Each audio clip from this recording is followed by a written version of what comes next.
stand by what I said. It was a really dangerous play, and obviously it proved to be that, with him having to have surgery. So, it is what it is. I was worried about that after the game, just based on talking to him. There was some talk on the bench about him not playing the rest of the game by the medical guys. And Alex was pretty adamant that he could play.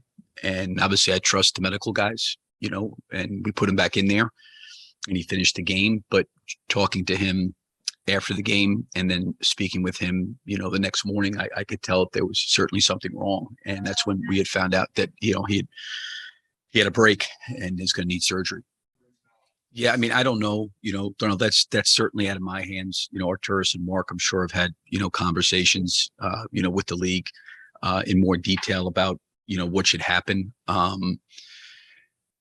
Again, I've kind of, said what I said and tried to move on. What's out of my control.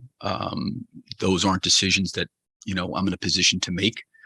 And, we'll move forward from there. I had a conversation with the league as well. I'll keep that private, but, I was, I think, very, very respectful. I'm not into, telling people, how to do their job or what should or should not be done. There's certainly probably protocols and criteria the league looks at and based on, some of these flagrant twos, and they probably compare plays. I'm not there to compare one play against another. All I can speak to is the play itself that took place, the other night. And, whatever decision is made, that's the league's decision. And, we'll accept it and move on from it. I think the league, has to evaluate those situations based on their criteria that they set up, on some of those things. And, there's people that maybe people think that, he should be out for as long as Alex is out. You know what I mean? All those things, they're out of my control. They're not my decisions. And like I said earlier, whatever the league decides to do, we're going to move forward and it's over and done with. It's, I said what I said after the game. And to me, after that was happening and just meeting with Alex yesterday morning, he's obviously got to go in, but nothing is changing, from what happened the other night to where we are now. And the best thing we can do as a team is just to move on. And that's really the only thing that we have control over. And like I said, I'm not going to sit up here and say what the league should or should not do or what's sufficient or not sufficient. I trust that they're making decisions that are good for the entire league, every single NBA team. And they're looking at this thing, through a lens of probably comparing plays and, figuring out what is the best decision to make. And whatever that decision is, we'll accept it and we'll move on. I feel bad for Alex that he's going to be out this long, more so than anything else. Maybe if he didn't break it and fell down and, was able to get back up and play tonight, people maybe would have different feelings. But, for me, I can't waste any time, on that. And, listen, I think the league, just in my conversation, they were great, and I respect whatever decision they feel is best for the entire league. Billy, how you doing? Good, Joe. How are you?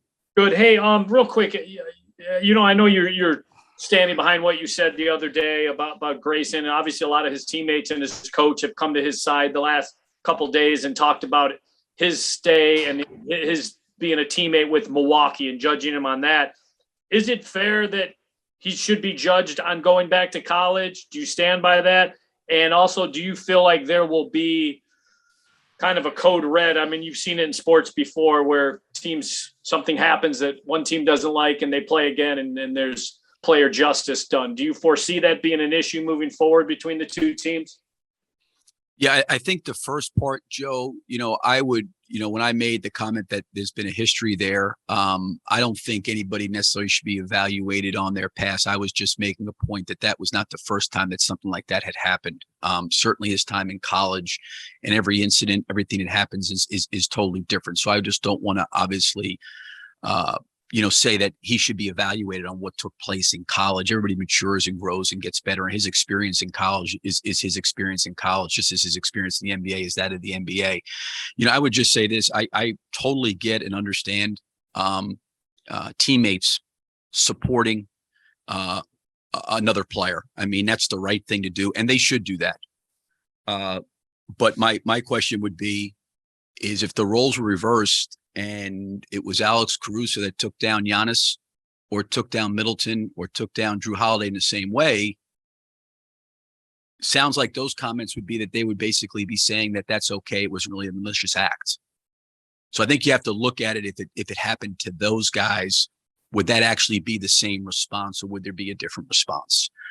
To the part of like trying to get back or that stuff, I'm not a real big believer, in that stuff. I understand there's a player code of conduct and things like that, but we, every game we've got to worry about what we've got to do to put ourselves in the best position to win.